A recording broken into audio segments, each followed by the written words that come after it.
Side में रास्ते थी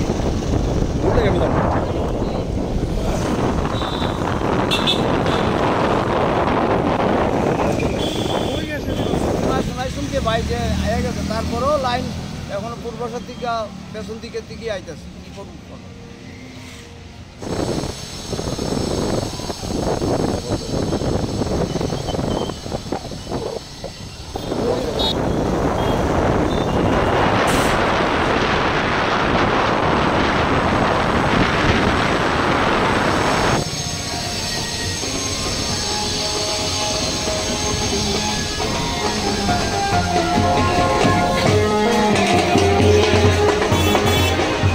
सामने लग जा मुक्ता থেকে করে দিও স্টিল দিয়ে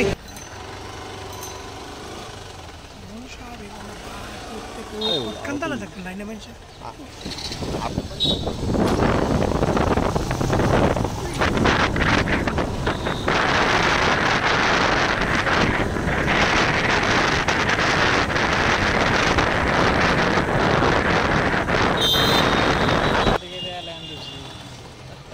মুখ্যমন্ত্রী বলেছে স্বাভাবিক মুখ্যমন্ত্রী প্রতিশ্রুতি দিয়েছে স্বাভাবিক হবে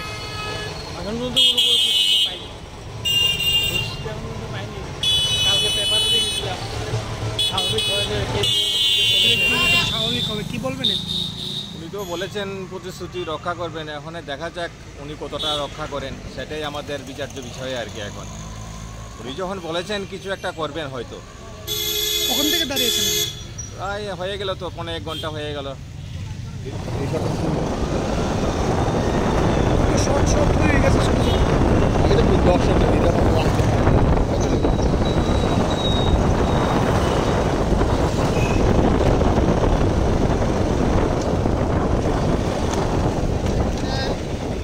সারাদিন দাঁড়াইয়া লাস্টের দিকে এইখানে আমরা গেলাম পরে ব্যাকুইরা ওই লাল বাহাদুর গেছে আপনার লাইন বাইরে হচ্ছে পার হওয়ার পরেও দেখা গেছে আমরা লাস্ট পর্যন্ত আবার ব্যাকুইরা যাওয়ার লাগছে তেল ভাই সারাটা দিন এইভাবে মানুষ কাহাত কতটা এইভাবে সময় নষ্ট করবো আমাদের সময়ের আর বা আমাদের কি একটা রুটি রোজগারের ব্যাপার আছে না এইভাবে আমরা ডেলিও এরকমভাবে লস হইতেছে এটাই আমার মূল কথা এটা তো এইভাবে চলতে থাকতে পারে না এটা হলো মুদ্রা কথাই আমার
এরবার কয়দিন পরে উদ্যান হইতে হবে স্বাভাবিক হইতে হবে দিলে সংকটটা তো ব্যক্তিগত আপনারা জানেনই পত্র পত্রিকার পাইছেন যে আমরা লামলিং বেইসের রেলের ওয়াগন সে খারাপ হয়ে গেছে ফলে গুডস ট্রেন পাস দিতে পারতেছে না তো আশা করি মানে প্যাসেঞ্জার ট্রেন পাস হয়েছে গুডস ট্রেনও পাস হইব কিন্তু কবে হইব এটা একমাত্র রেল ডিপার্টমেন্ট আর গভর্নমেন্ট জানে এটা বোঝাতে তবে রেল এটা চালু হইলে 24 ঘন্টার মধ্যে স্বাভাবিক হয়ে যাবে।